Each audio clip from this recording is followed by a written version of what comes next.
Mwiriwe mwese.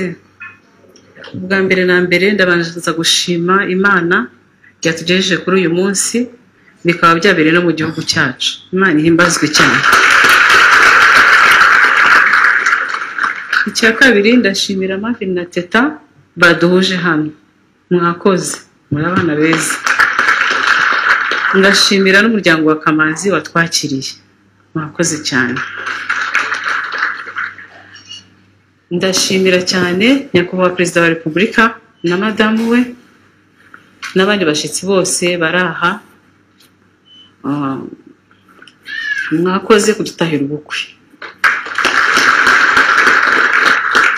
Ndagira ngo mumfashe gushimira nyakubahwa Perezida wa Repubulika na madamu we ku ruhare bagize ku muryango wacu uko bikomeye cyane. Abana bashoboye kwiga ntacyo babuze, mwarakoze. Ndabashimiye mbuke ku mutima. Hanyuma ndashaka guha ijambo nyakubahwa Perezida wa Repubulika wabaruza kugira icyo avuga nk'inshuti ya best friend.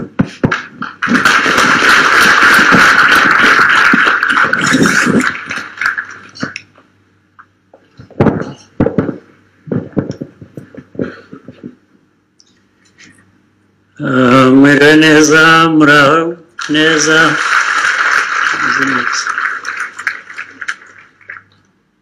Kubera ko icyumba giteye sinzi uko ndi buhagarare neza ku buryo ntageze abo ntera umugongo. Urakoze Jeannette kumpa ijambo.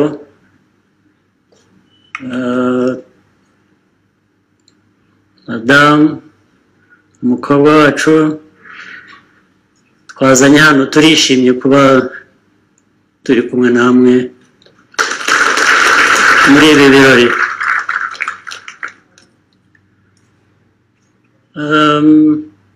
Ikidishimishije ni impamvu nyinshi.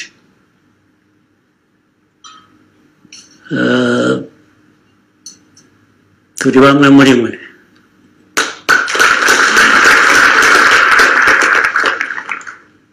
Bikagira n'amateka maremare.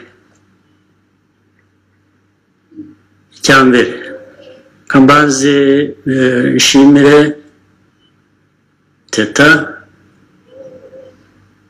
n'uwo bakundanye n'uwo bashakanye bagiye kubakana ku mugaragaro guhera uyu munsi, baduhaye ibi birori. Turabashimira kandi nibidukundira tuzakomeza kubibaherekezamo, namwe nyine mwubake urugo rukomere, mubyare mugwire.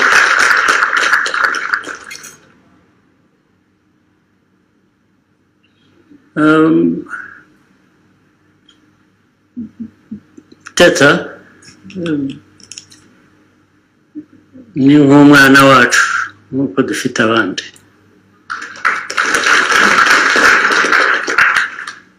Akaba umwana wacu kubera ko ari umwana wa Gisa na Jeannette.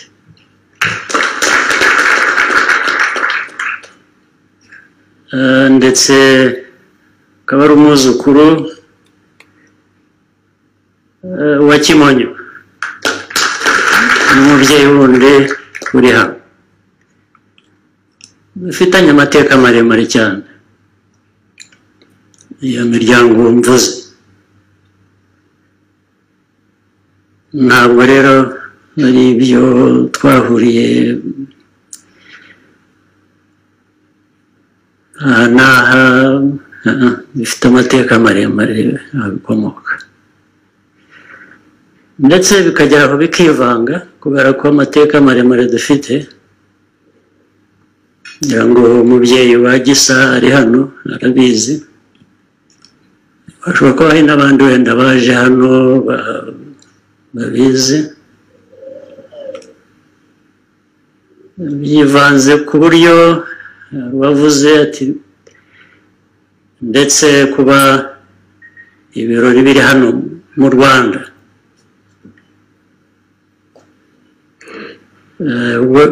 byivanze nuko n'ibirori bisanzwe byo kubaka imiryango, ni ibintu bibiri bifitanye isano: kugira umuryango, kugira n'igihugu.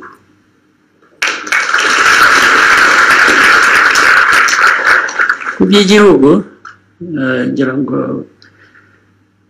nyina ubyara Fred arabizi, kera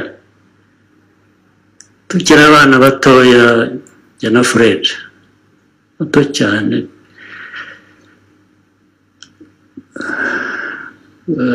twabanye n'umuryango wa Kimonyo ahantu habiri, twabanye Shungerezi, turangiza Toro, ndetse no muri Toro tukajya twimuka tukavanywe tukajya hanze ariko turi kumwe. Sinzi niba hari abantu bari hano mama wa Fred azi, hari umubyeyi ngira ngo yarashaje, twajyaga twamuvugaga, yari umugore akaba umugabo, twamuhaga izina, umugore witwaga Suzanne, akaba nyina wa François Nzigirwa na Alphonse Mugambera na Tereza n'abandi ngira ngo bamara bazi. Iwe ubwo turi abana bato nk'imyaka hari wenda 8 cyangwa kuri uwo mugore habaga umuntu ngira ngo yari yabaye mu Nyenzi, wari uvanze, umubyeyi umwe ngira ngo yari umuzungu undi akaba umunyarwanda, witwaga Mariko. Abantu bo kwa Suzanne hari uri hano, Alphonse ntabwo yaba ari hano, bakereka tuba tubyihoreye, tujya gutarama kuri uwo mugore, turi abana bato, ndetse ababyeyi bakatumerera nabi kuko twajyaga dusa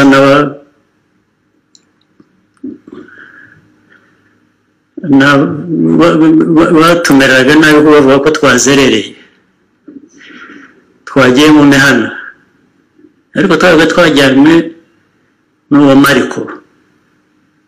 Mariko tukajya kumubaza iby'intambara z'Inyenzi, yatubwiraga uko byagendaga. Hakaba ubwo tugeza nijoro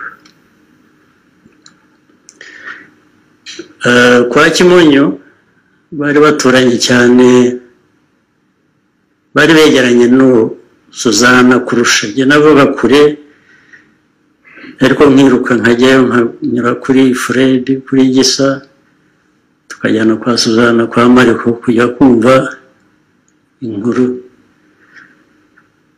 z'ibyo bakoraga. Sinzi David, uwo Mariko uramuzi?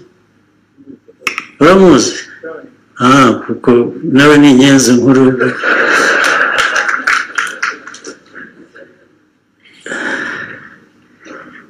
Rero ibyo ndagerageza no gutinda cyane, ndaza kubicamo bugufi. Ayo mateka turi aho dufite imyaka 8, 9, 7, sinzi uko twumvaga, bikaba byaravuyemo icyatugejeje hano uyu munsi.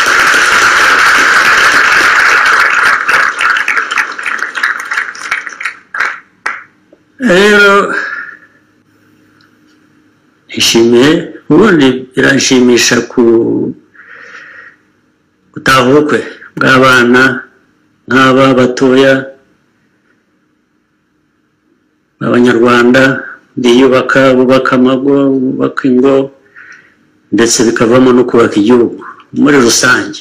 Ariko ibi ngibi bifite uwo mwihariko.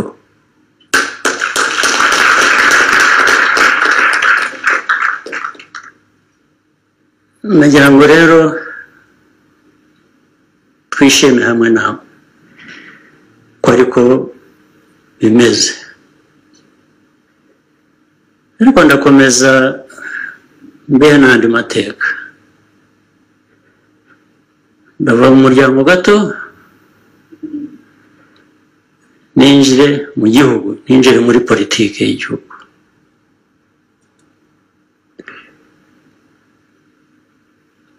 Ndanabivugira impamvu zimwe nazo ndazisobanura. Teta ndagutuma, ndi butume Jeannette, ndetse ndi butume na nyogokuru. Hano ntabwo nabonye umuhungu wa Fred, ntabwo yashoboye, wagisa ntabwo ngira ngo yashoboye gutaha ubu bukwe.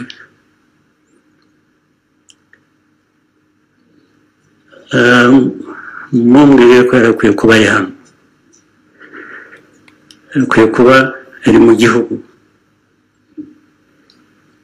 Igihugu se n'abandi twese twaharaniye, twaba twarakibonye.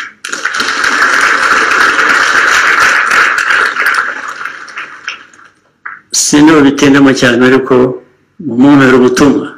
Sinshaka ko umuhungu wa Fred yaba hanze cyangwa yaba impunzi, yashaka impapuro zo hanze.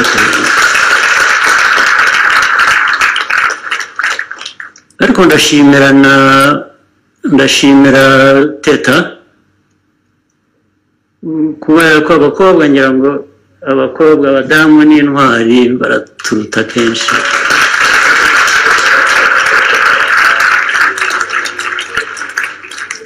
We yagumye hano, none hashakiye n'urugo. Yagenze hirya ariga, arataha.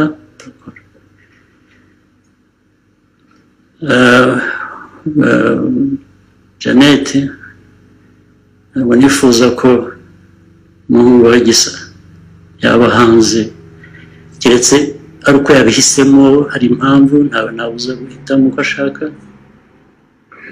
Akwiye kuba mu Rwanda, cyangwa se akagira uburenganzira kujyana no kugaruka mu Rwanda, ntazashaka ubuhungiro hanze.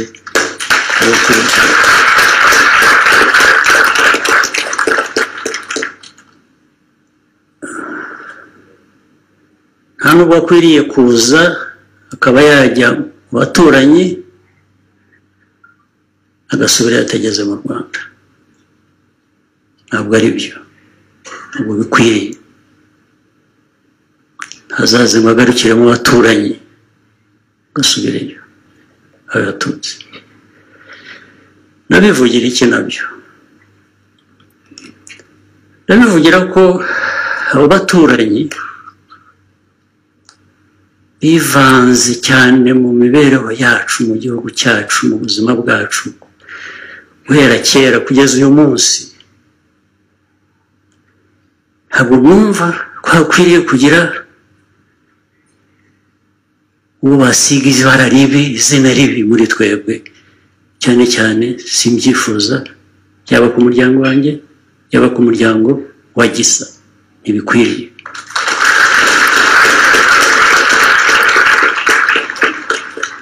Hari ibintu byinshi bivugwa, urareba narabyihoreye, byinshi ndaceceka. Buriya ntoranye intambara zanjye ndwana, ntabwo mpfa kurwana buri ntambara mbonye. Ndwana iza ngombwa kandi zirahari. Havuze ibintu byinshi, bikavugwa byinshi bikaba, turagenda tuba abantu baremwe bagizwe n'abaturanyi. Ntabwo ari ibyo, ntabwo twize turemwa, ntabwo twize,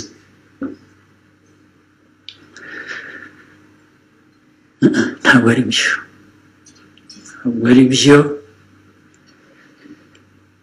Ntabwo abantu barema abandi, bahoze bavuga Imana niyo irema, ntabwo abantu barema abandi. Ntabwo twaremwe n'abaturanyi, nta nubwo baturemeye.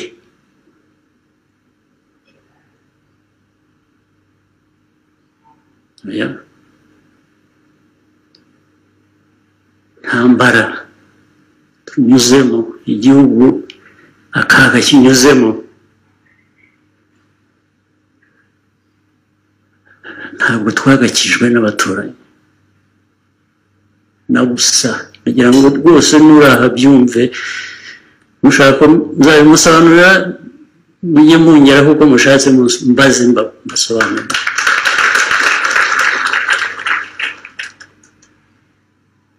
Kubera ibyo rero, ibyo bibazo bimwe mvuga bitwara abantu hanze, bitandukanye imiryango, bigira bite, nabyo biri muri iyo politiki. Kandi njye nabonye umwanya uhagije wo kubiganira n'abo bireba, abayobozi bireba, gutya mbona nkubone. Ibyo mbabwira ubu nibyo mbabwira ubwabo banyumva.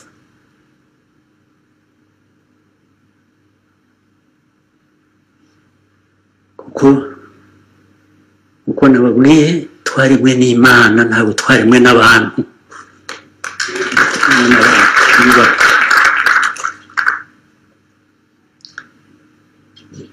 Ibintu rero byivanze mu buzima bwacu, muri famille zacu nk'abanyarwanda, bikaba inyuro, bikaba gucyurira, bikaba ubwo reba buri muntu wese agira ubuzima bwe, akagera aho agera, Imana yamuhamagara akagenda.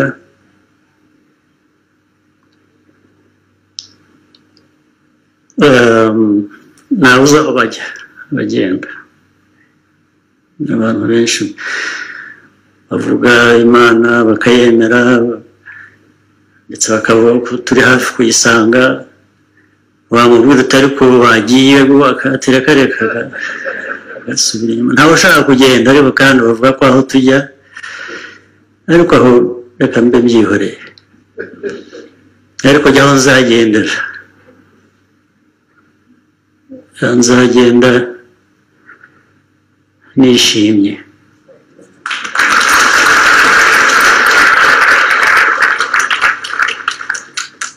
Kuko nta mwenda w'Imana nzaba mfite.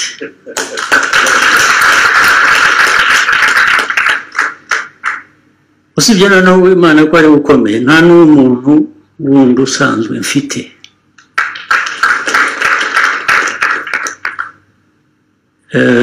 Ndabivugira ko nyine abandi biha kurema abantu, ntabwo ndi mu baremwe n'abantu. Iyo politiki rero yagiye ikavanga, ikazamo gucyurirana, ikazamo gusebanya, ikazamo gutukana, ikazamo u Rwanda kuba yibwira ngo ni abantu ku bandi, n'umuntu ku wundi gusa. Ariko uburemere bwabyo ni uko ni igihugu kiba kivugwa. Iki gihugu cy'u Rwanda n'Abanyarwanda ntabwo baremwe n'abaturanyi, ntabwo twabishijeho n'abaturanyi, ntabwo intambara twarwanye abantu bamennyeho amaraso bagatakaza ubuzima,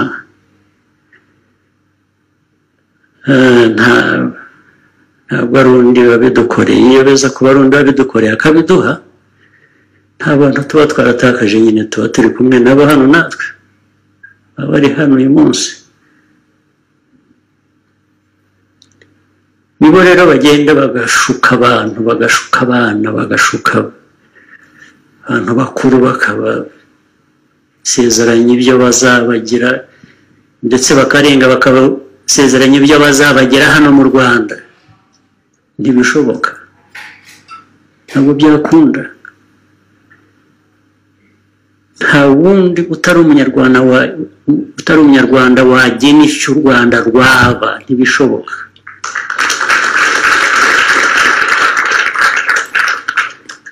ni nacyo nshinzwe ni nacyo mwanshinze rero yewe nicyo navugiraga ko nta mwenda nzajyana yewe kuko ako kazi ndakuzuza kugeza n'uyu munsi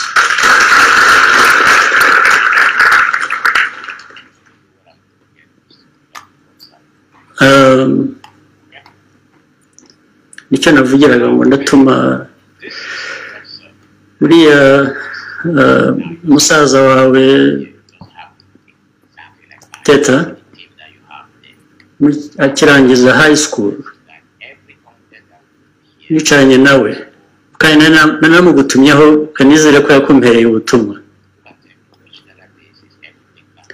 ndetse mutuma no ku mubyeyi we wundi yasigaranye twagize ikiganiro kinini cyane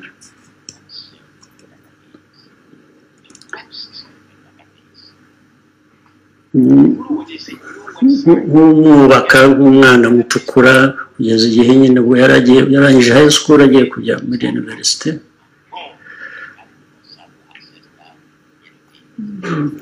ari we ari na mushiki we nk'uko Jeannette yigeze kubivugaho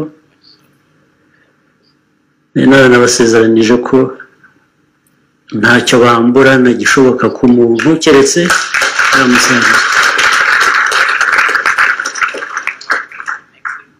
ariko icyo gihe nyine hagira baryakazamo ibintu bikitambikamo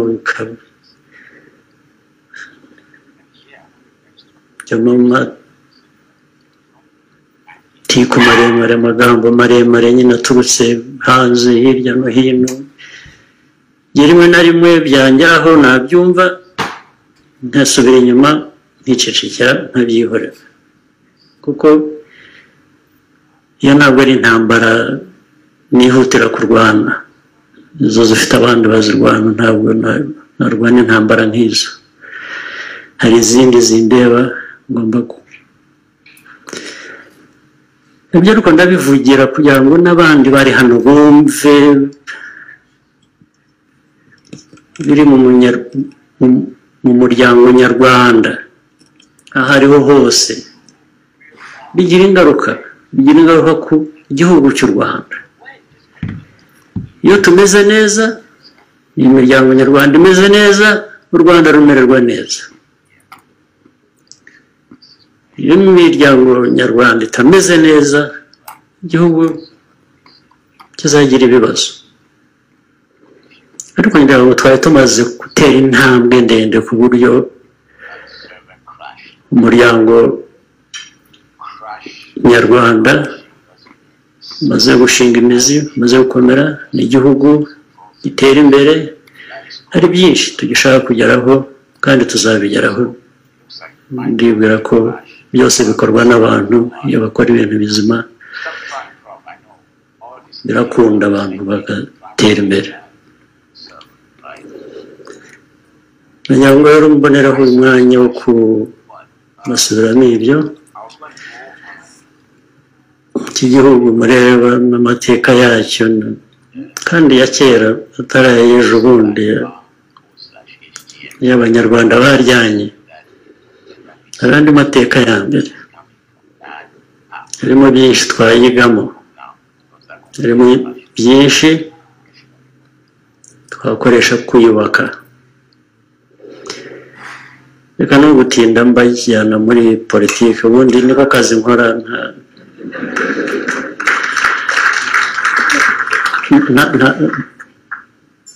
hano twaje gushyigikira abana bacu twaje kubagira inama turabakunda turabaherekeza tuzabaherekeza muri bumwiyubakire n'ababyeyi banyu. Navuze cyane Teta Marvin, sinamuvuzeho cyane, na soko byara Kamanzi, ariko ubwo nawe n'umuryango umwe nyine uvuze mu buvuzi ubundi, ubwo ngira ngo nawe yumvise. Rero sindi buvuge byinshi byo kubashyigikira, ariko tuzashaka icyo twashobora mu mikoro yacu atari make.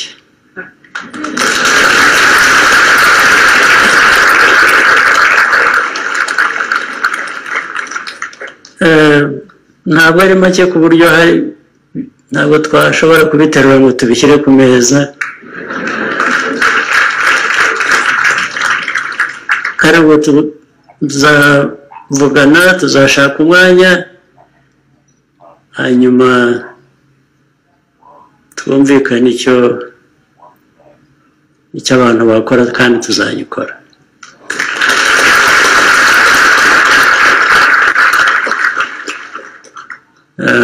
Rero numva nta kindi nibagiwe. Jeannette, twifatanyije nawe, amateka nayavuzeho, amagambo arambuye, ibyo ibya politike mubyihorere, mubindekere, byo kwirirwa bibavuna nibaremera mujye mubisunikira, mwigire mu bindi byubaka. ngira ngo ntacyo nibagiwe.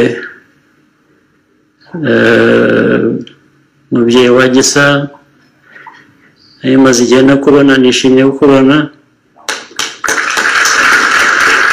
ndetse na Jeannette ntabwo namuherukaga, ndetse na Teta sinamuherukaga.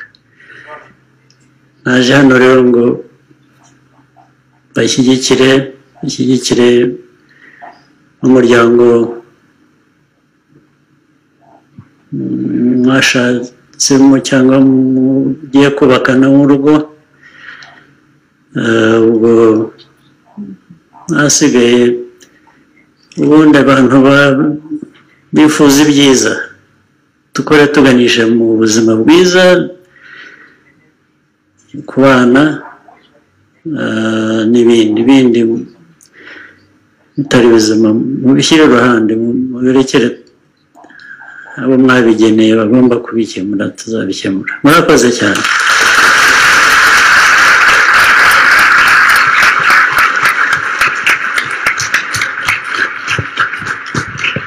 Murakoze cyane, namwongera amashyi cyane